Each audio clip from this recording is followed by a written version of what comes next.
Welcome to USA Global TV and Radio, where our mission is to provide education, entertainment, hope, and inspiration. USA Global TV and Radio connects you with experts and audiences all around the world every single day to help you succeed in business and to live a richer life. Visit us at usaglobaltv.com to learn about career and life-changing training and mentoring programs like the Listening Mentor.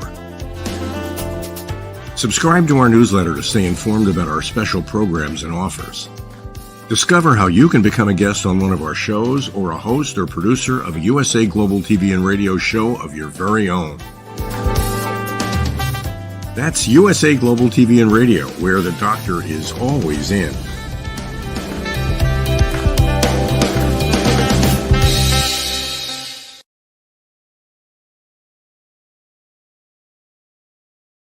Hello, everyone. Good morning, good afternoon, good evening. Welcome to USA Global TV and Radio, where we provide world-class education, entertainment, hope, and inspiration. I'm Dr. Jacalyn Kerbeck, and our show today is the journey of an author. Not just any author, but an author advocate, someone who has lived all over the world, who has seen things that people should never see, excuse me, who has risked her own life, who's been stopped by police, who's been harassed, who's seen people who are really traumatized, who've been trafficked. And she is here today to share part of her story and also to help people realize that whatever it is that you're going through or that you've gone through, you have a voice and your voice can be heard. You can be heard through the art of writing. Let's welcome Dawn Bates to the show. Hi, Dawn. How are you? I'm well, thanks. How are you? I'm fine, thank you. I was just sat here giggling all of the most of the countries and places that you show in your like your credits. I've been there. I've walked along that street. I know exactly where that is, and I was like, oh my gosh, I've climbed that. I've been there. It's incredible. When I read some of your backstory about the places that you lived and the things that you've done and what you've actually seen, you are British, correct? I am British, yes. You're British, and then you married someone who was an Arab? I did, yes. Yes, and so you've lived in other parts of the world. You lived in Egypt, I believe.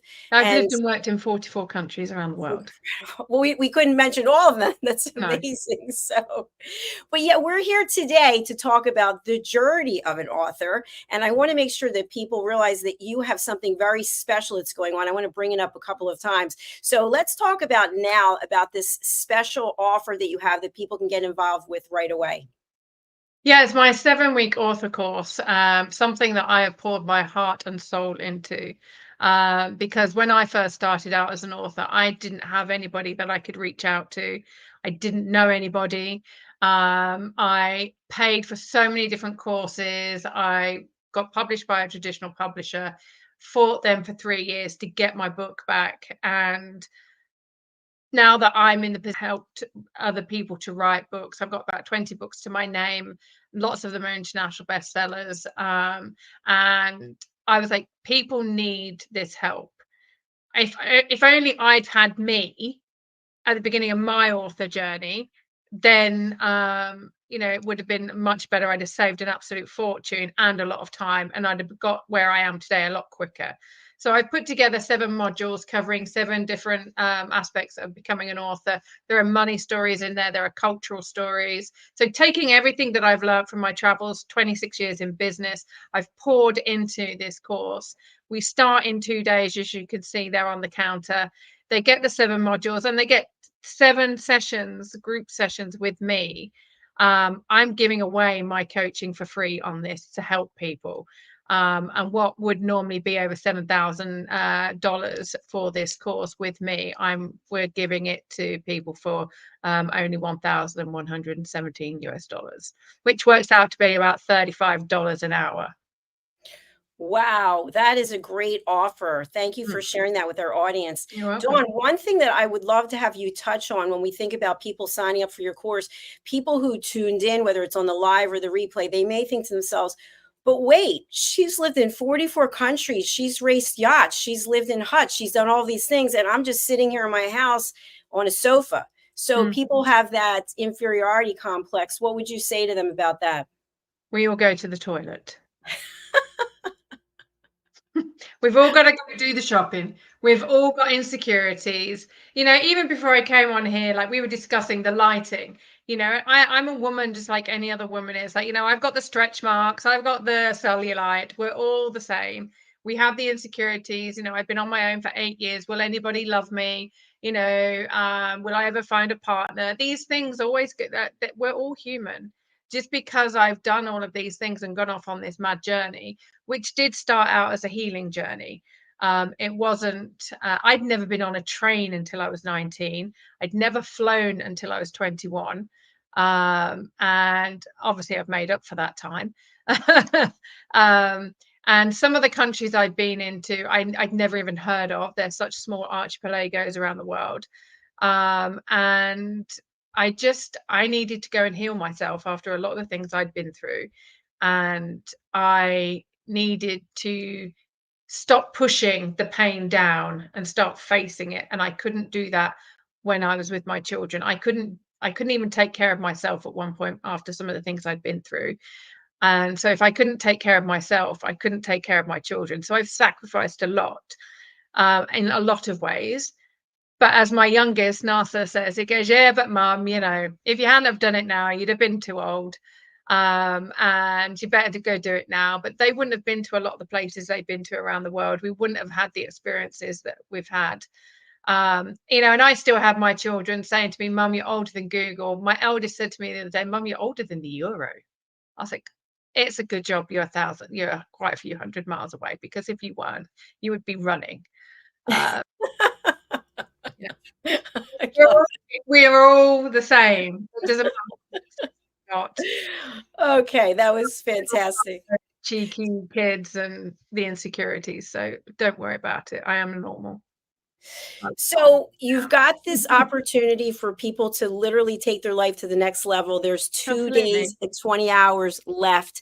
And if you can just talk a little bit about these sessions. Obviously, you're giving the coaching for free, basically. Yeah. But what can someone expect to take away from signing up for this program?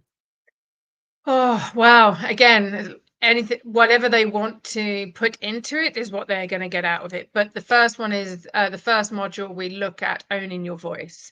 We look at how you're writing, not just writing your book, but writing the marketing copy, how to write articles to promote your book, how to actually harness the power of your authenticity. It's like when people read my things, they're like, oh my God, that's such a Dawn post. And it's been really interesting, because some people have actually copied my writing and passed it off as their own, and people go, that's not yours, Dawn wrote that. And that's what I'm giving people. I'm giving them the power of their voice to show up as they are. I am cheeky. I do swear. And I make no apologies for it, but it's, you know, it's appropriate swearing. It's not an F and a Jeff here, there, and everywhere. That's a very British thing to say, an F and a Jeff, by the way. Then we're looking at money stories and the culture of your money stories, where it came from. Was it religion? Was it your parents? Was it your culture?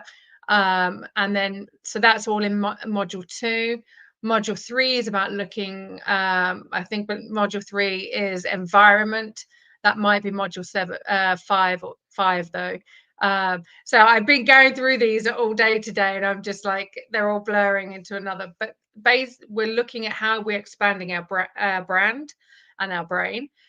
We're looking at the kind of author life that you want to live, because people like myself, when I first started this, I was investigating a lot of I was investigating things in a dangerous situation. So when I was in Egypt, I was being followed by the secret police, who are not that secret. I actually gave them my itinerary at one point, because I got so fed up with them following me.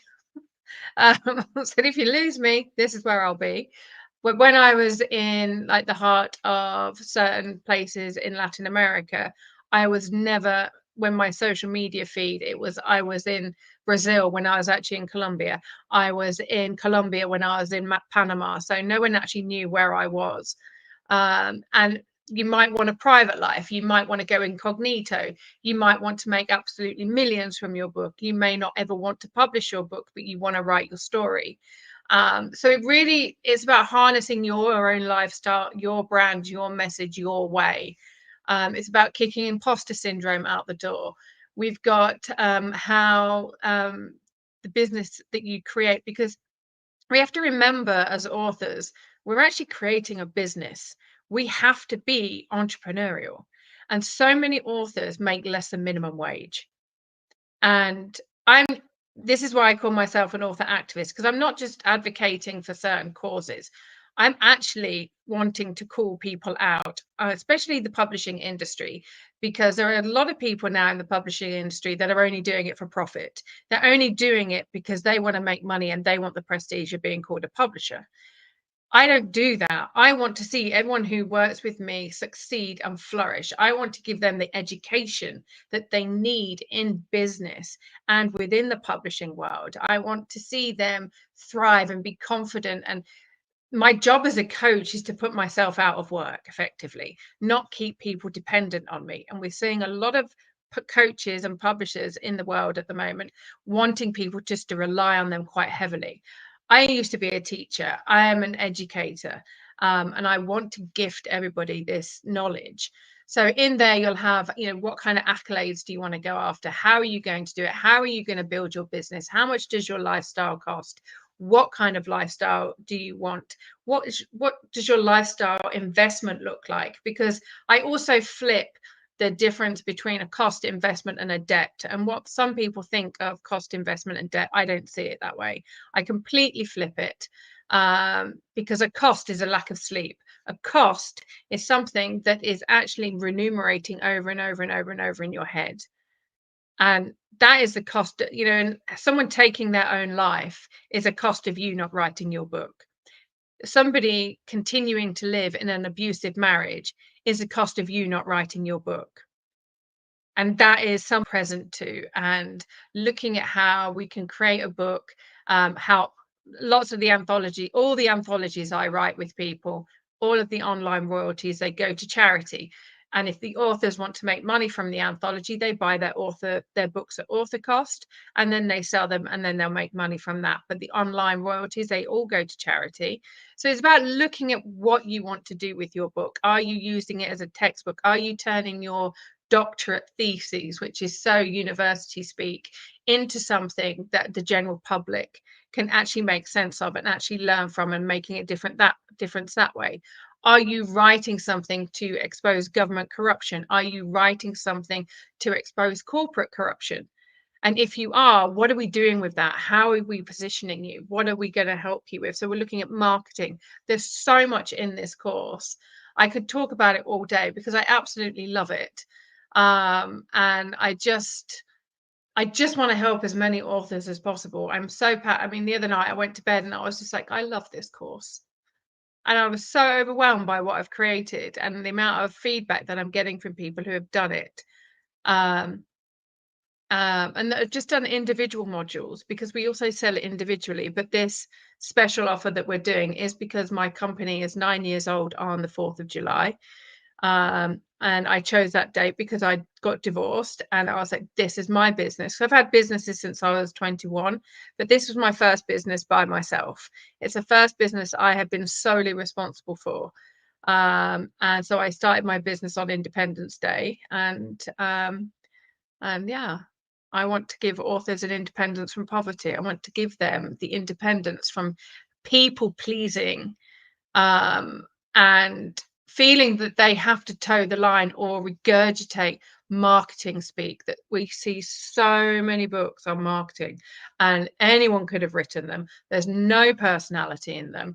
And it's like, that's not who you are. You are an individual with different passions, with a different voice. You are an individual that has something to say. You are unique. Make your book unique. Make it stand out. Put some money into it. Have the design done for the cover and the internal pages done properly.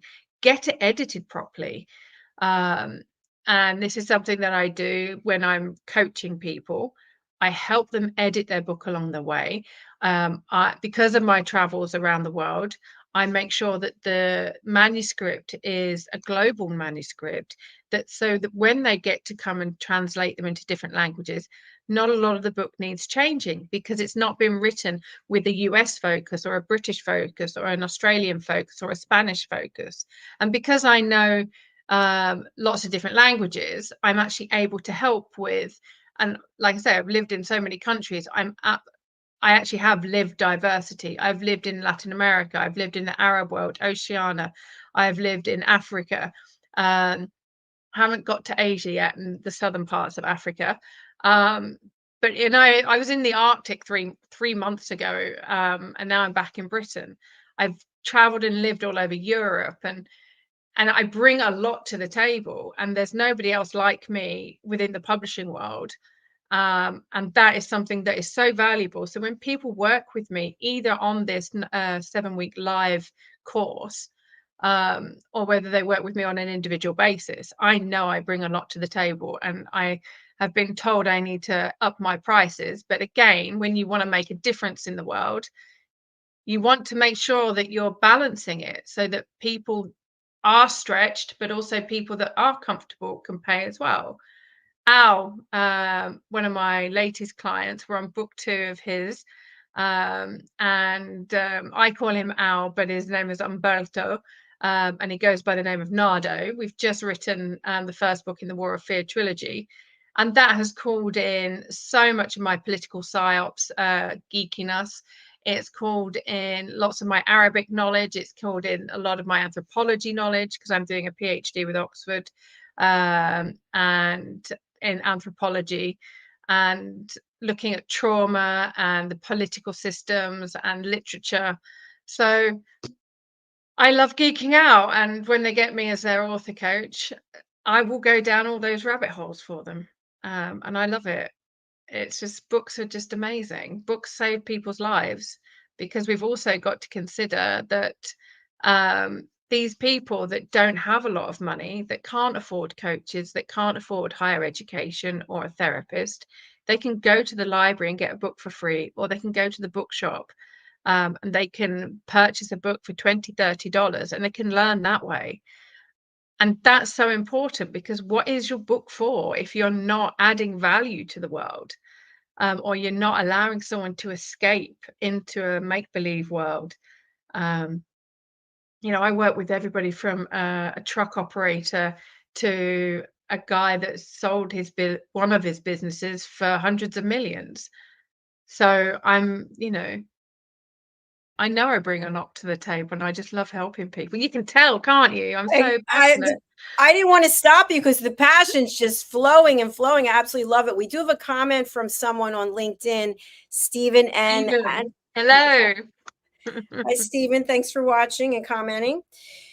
One thing I would love to have you talk a little bit more about, because you are so passionate about it. There are people out there who are writing books because someone said, you own a business, you need to have a book, and they don't have that passion in it because somebody told them they have to do it. How do you take that person and bring that passion out so it becomes a passion project and not just something that they have to do? Well, they'd have to hire me first. That's a good point. Well, again, it's getting them present. Why are you in business? Why is this business important to you? Are you just doing it to earn money or not to work for someone else? Because we're finding that a lot of people, they set up in business and they are doing it not because they want to do that job or have that career. They're doing it because they don't like having a boss. And so that would be the first thing that we would tackle.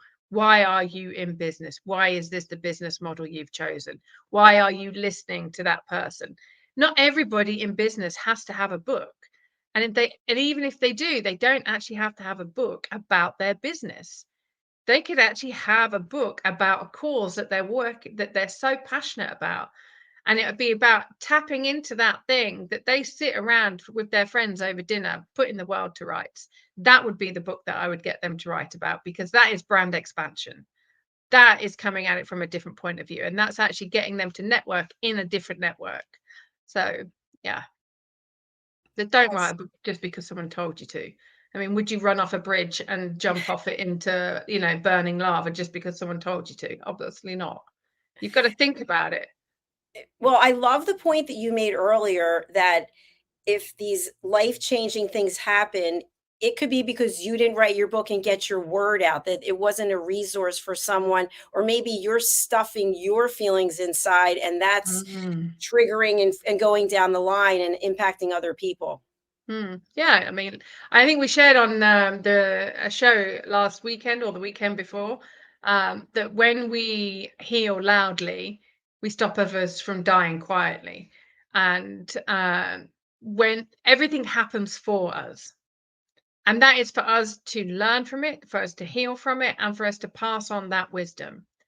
We are people, we're the ones that the next generation and the generation after that will look up to. And if we're not dealing with things, if we're going, oh, it didn't really happen, I'm not going to deal with it, I just push it down, it's going to come back and bite you on the backside. And this is what people have got to start thinking about. When we write our book, it can be the biggest, the most nurturing, healing journey we can ever take, because it shows us what we've been through, how we've dealt with it, how far we've come, and how little talking about it and writing about it actually triggers us now. And when you're working with someone like me who has been through trauma healing, has been through trauma myself, and you're working with someone like me who can be that sergeant. I mean, I've coached a US Marine and he was like, my God, you're scarier than my sergeant major. So I'm like, well, you told me you wanted this style of coaching. But I've also had other people that are so fragile and delicate that they can't have that. And I'm very flexible with my coaching. I can be that nurturing mama bear, but I can also be that mama bear, one with the eyebrow. So you read your audience and you understand what it is that your client needs. Absolutely. I'd be quite ignorant and selfish and quite frankly quite stupid if I didn't. You have to know what your client wants. You have to do your research and on the onboarding call. How do you want me to coach you? Would it be okay for me to say this?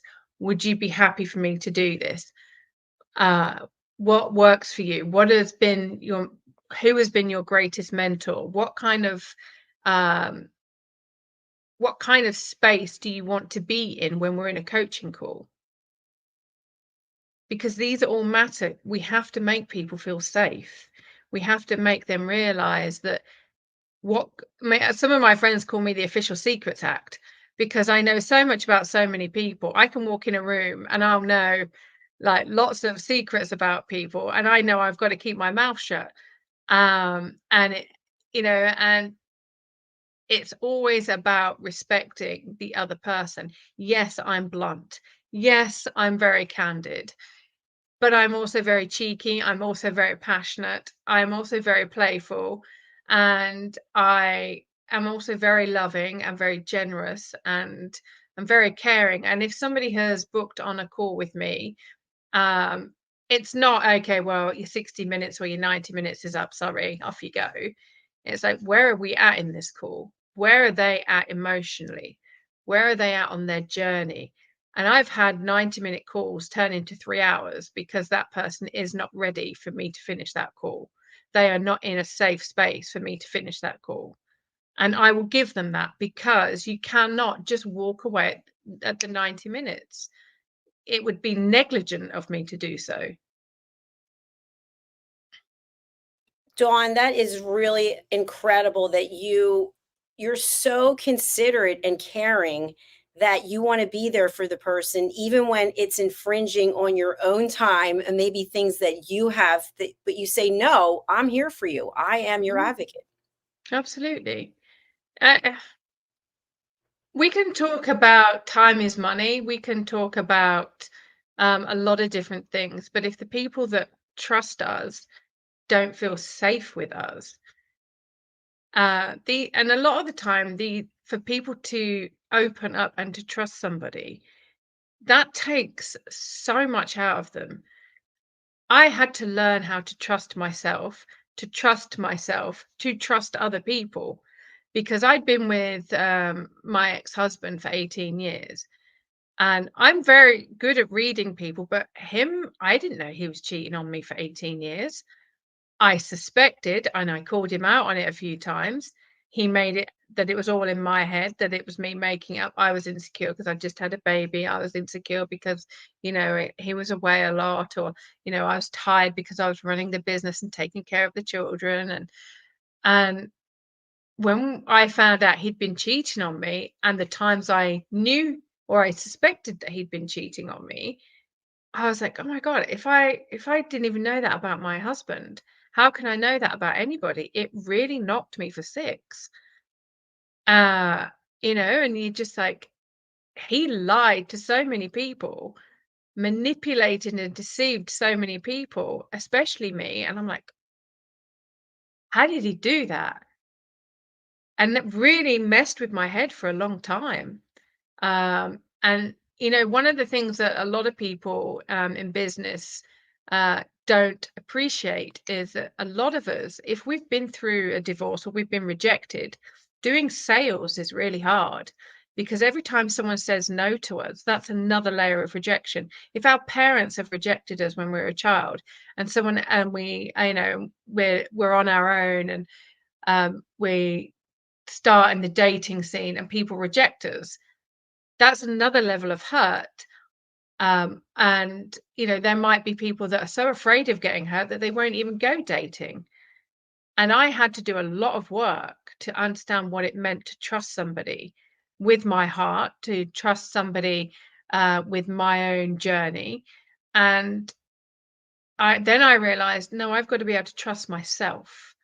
And when we trust ourselves and then we put that trust in someone else, such as a coach, and that coach cuts us off at 90 minutes or 60 minutes, that can be so traumatic. That could be dangerous for that person. And far too many coaches in the world that have done a $20 course on Udemy, no offense to Udemy, they're not understanding, just because you've been through one thing in life doesn't mean to say you can become a life coach. Just because you've read a book on leadership doesn't mean to say that you're a leader and you can do leadership coaching. And when I'm with these people, I bring all my leadership coaching that I've been doing over 26 years, and these businesses that I've been scaling with other people, and my entrepreneurial mentoring, and everything that I've done over the last 26 years, from regional regeneration, working with the asylum seekers, working in the ghettos and the slums and some of the most dangerous places on the planet. When you see people with nothing, where their homes, so just outside of Cartagena I hope I don't cry, I might do. When you see some of the things that people are living with, and you see the conditions that they live in, and you see that they have got the biggest smiles on their face, and they're the most generous people you could ever wish to meet. And then you come back into the Western world, such as Britain or the States or Canada, and you see the level of obnoxious entitlement where people are so ungrateful for what we have. It can be really challenging, because you just think you've got no idea about the world. And when we're writing these books, it's about helping people get present to these situations that are going on, so that the people that really need the books and not feeling like they're being patronized or belittled, or that they are being respected and honored for where they're at. Because I don't care how many millions you've got in the bank. I don't care how many titles you've got, how many accolades you've got. For me, it's the distance traveled. And I've always said to my boys, it's not how big your wallet is, it's how big your heart is. And if your heart is cold, and you're arrogant, and you're rude, and you're obnoxious, then I don't really want to be in here. I don't want to be around you. That you're not my person. I would rather be with people that have nothing, that are generous and loving and kind, than be with people who have everything and have none of the soft skills. Really, I'm just, yeah. Thank you for being so transparent and so honest with us here and just showing You're your welcome. emotions. I think one of the other things that really defines you and sets you apart from all of the coaches out there, I think there's 6 million plus coaches on LinkedIn alone, Mm, is that given the life that you've had, the journey that you've had, that mm, you continue to have, you have a level of compassion and empathy that many people may not have. And mm, so you are looking at someone not as a client, not as a dollar sign, not as a euro, but you're looking at them as a human being who you absolutely. genuinely want to help them share their voice. Absolutely. And that's the thing, that's why I create the author course the way I did. That's why I coach people the way I do. I mean, I give away tens of thousands in my time to help other people because I know what it's like to have nothing. I know what it's like to not have parents that you can rely on. I know what it's like to build a business. I also know what it's like to go to the bank and have to return my bank cards. And I know what it's like to have been arrested and detained in a police cell for 57 and a half hours. Nearly said years then. I'm not even 57. But, um, and I know that they broke the law. I've studied the law. I've studied human rights law, mariners law, uh, family law, and criminal law. And so when I'm writing these books as well, especially if somebody wants to write an expose or they want to write something about their trauma journey, then I actually have the law to back me up and I will go there. And yeah, it's it can be quite interesting because some people are afraid to write things that are actually public record. And I can guide them on that journey. Well, you can say this, but it would be better to say that. And even when we were writing Alive to Thrive with a wonderful woman, Debbie Debonair, that woman, she's incredible. Have so much love for her. She created a book called Alive to Thrive, Life After Attempting Suicide, which was 10 women's stories after trying to take their life by suicide. And we were looking at why women do it, whether it's postnatal depression, whether it's drug abuse, whether it's being sold into sex trafficking, whether it was corporate bullying, um, and whether it was postnatal depression and body dysmorphia. There were just so many. Um, and just going through that book and looking at trigger warnings and disclaimers that we had to put in the book and how we would write it so that we didn't even traumatize the reader, because that's the other thing that we've got to watch out for when we're publishing. We've got to look at, okay, what are we writing and how are we writing it? My Sacral series books, they're 9 real life 9 true stories. I'm up to book 6 now, I think. Yes, book 6. Book 5 has just been written. And I'm sharing different kinds of abuse that people have been through, different types of trauma. But I have to be careful how I'm sharing those stories, because if the reader is reading a book that's relevant to their story or because they're intrigued by what's going on, um, the way in which we write what we write could trigger or traumatize the reader without them actually knowing. We can unlock memories from deep in their subconscious that they had no idea about. So when they're reading and that comes to the fore, we have to be really careful because we've got to protect the author. We've also got to protect the reader. We've also got to protect other people within the situation. So, for example, there's a couple of stories that we've written where, and the reason why the Sacral series is written as fiction is to protect the individuals and their families from being exposed, but we've had to get their story out there. And some of the things we're sharing, they're not easy to write about. When I wrote Alpha's story, I was actually about to go down the Amazon. I was in a hotel in Belém, and I write most of the books in the Sacral series in a week. So 55,000 words I write in a week. And yeah, I write that many words in a day. And I just sit down and I write the book. And I remember I got to, I think it was like chapter 2 or 3, and what I was writing, I'd had this story in my body and in my energy zone for quite a number of years. But the moment I started writing that book, I actually vomited because the trauma was being released from my body. I was physically sick because it was like my body is now purging. And I don't think a lot of coaches also understand that process of the healing journey. When somebody has had a story within them for such a long period of time, releasing that story can actually be physically demanding, as well as emotionally, mentally, and spiritually. And we actually have to hold space for that.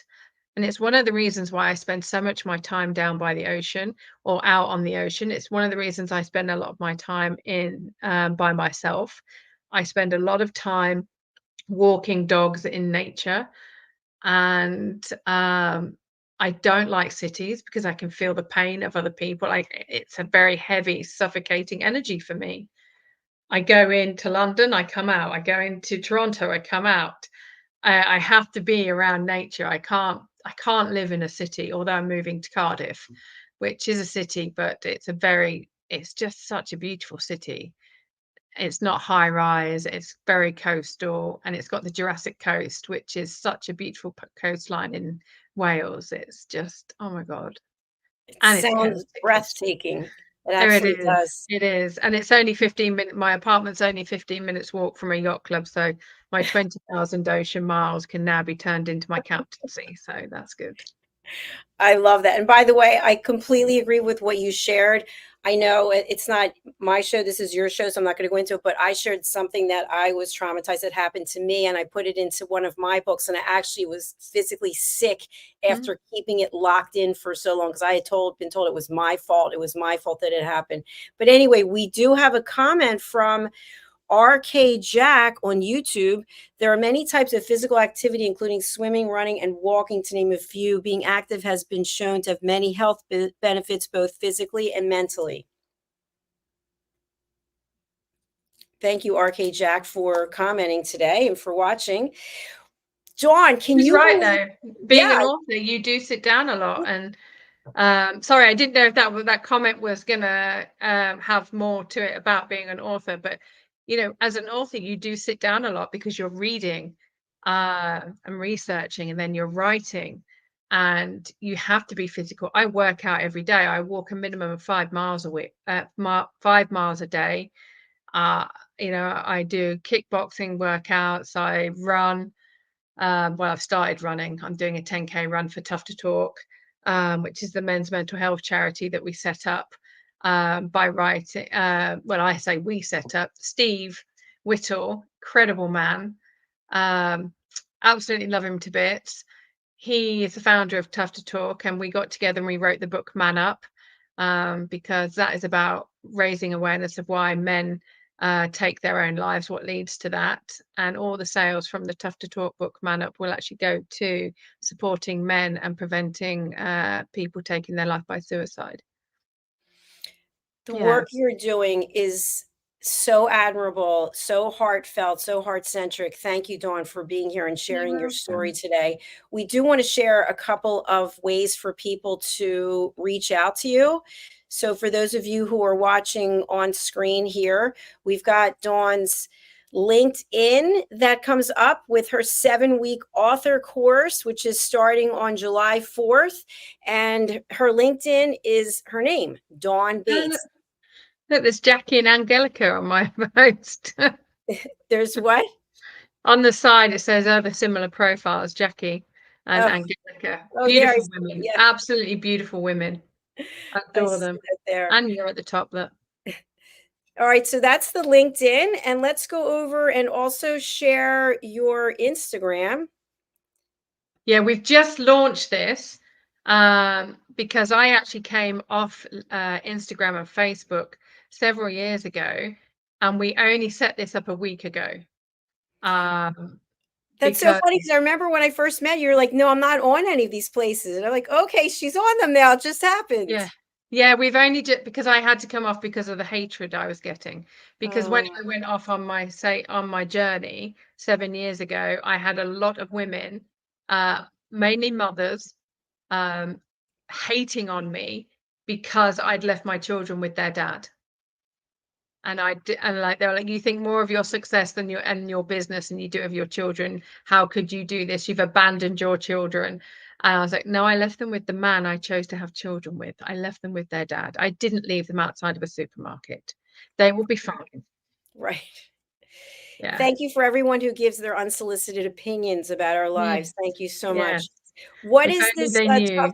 tough They to should go talk? read Moana, and they should go read Crossing the Line and Mothers Like You. Then they'll know. Dawn, what is this link that you have here for people? We're going to pull it up, but just give us a quick overview.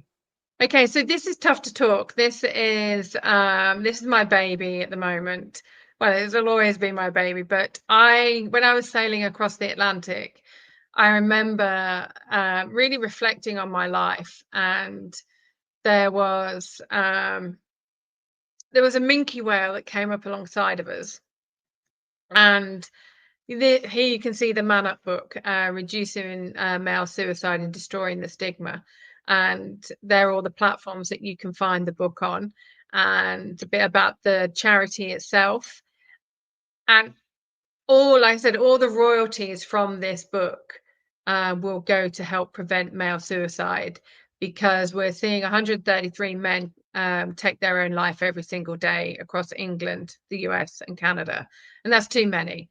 And the reason why we called it Man Up was because the antonym of man up is man down. And in the military, they say man down, don't leave a man behind. And so that's the premise of this. So we're trying to flip the phrase of man up from a negative connotation to a very positive thing. We want to celebrate men. We want to lift them up. We want to make sure that our men, who are our protectors and our providers a lot of the time, and we're seeing society emasculate men a lot. We're seeing angry women who pretend to be feminists emasculate men. We're seeing society, in terms of health and safety, emasculate men. And the reason I say that is because when I was out in Latin America, I remember we were on a chicken bus in the Andes Mountains, and there'd been a landslide. And so you got mud and rocks and trees, and the bus driver stopped the bus. He was like, hombres. And they all the men stood up, all the little boys, they went to the front of the bus, they walked to the back of the bus. The driver got chainsaws out, he got axes and like spades, and the men started chopping the trees, digging the earth away, putting it over the side of the mountain, which was a very sheer drop, I might add. And the little boys were picking up the smaller rocks and the smaller bits of wood that were being cut and taking them to the side of the road. And within 45 minutes, an hour, we were on our way again. You're not going to see that in Britain. You're not going to see that in Canada or in the US. But the Latinos, and the same kind of thing happens in the Arab world. Men are allowed to be men. Men are allowed to actually be the ones that get up there and they do these things for us. And when they'd finished, all the men and the boys walked back on the bus, and all of us women just cheered them. And the ones who'd got their partners on, their wives on the bus, they all got a kiss. They got given sandwiches. They got given coffees and teas. And it was just such a wonderful experience. I thought, God, if that happened in Britain, we'd actually have to have it reported. Then you'd have to have someone go out and assess it. And then a few days later, you'd probably get a team out there. They'd have to have high-vis jackets, and they'd have to block off the road. And, it would probably take about a month for them to fix it. 45 minutes, an hour. Men in their power being celebrated by the women who love them. You can't beat it. Absolutely not. Absolutely not. What a powerhouse you are. I am just loving this conversation and wish that it could go on forever, but we have another show coming up. So, Dawn, author advocate, thank you for being here today. You're very welcome. Sharing your contact information. But for people who want to reach out, what's the best way for people to contact you, and who would you like to contact you? The best way to contact me would be via my website or via LinkedIn if you're on LinkedIn, and send a direct message, or go to the website dawnbates.com/contact. If you wanted to contact me through Instagram, I'm I'm getting back there. I'm learning on that platform now. So, you can send me a message there. And one of the people that I want to speak with are the people that are really determined to make a difference in the world, that are not going to make excuses, that actually, as I call it, own their ovaries. If you're a lady, obviously, men don't have ovaries. So, it'd be a bit hard for them to own them. But, it's about owning your power. If you're really willing to own your power and you're going to write a book, or even if you've written a book and you're not getting the success you want, and you want more success, you want it to go global, then come speak to me. Let's see how we can work together, and let's come up with something so that it works for both of us. And let's get you living the journey of an author that you absolutely love. Thank you again, Dawn. We really appreciate you being here and being on the other shows. And I hope we see more of you, and anything we can do to support your work, please let us know. We will do. Thank you so much. And those of you who want to join me in 2 weeks' time and get $6,000 worth of free coaching, get signed up on the 7-week author course. We start in 2 days, 3 days. Was it 2 days? 2 days. 2 days. And the information is in the notes. So yes. Thank you again, Dawn. We'll see you soon. Thank you so much. I really appreciate you. Take care. Bye-bye. Take care. Thank you, everyone. Please do reach out to Dawn. We've shared her information in the notes, whatever platform you're watching on. And you can always go over to LinkedIn and put her name in, Dawn Bates. You'll find her, and you'll find out more about that 7-week course that's starting on July 4th. So let's do this. We're closing out now, and we're coming back with our next show, which is A Woman's Prerogative, Part 2. We had Part 1 earlier today, and we're talking about breaking barriers, women who are leading in politics. So stay tuned for that. We'll see you soon. Bye.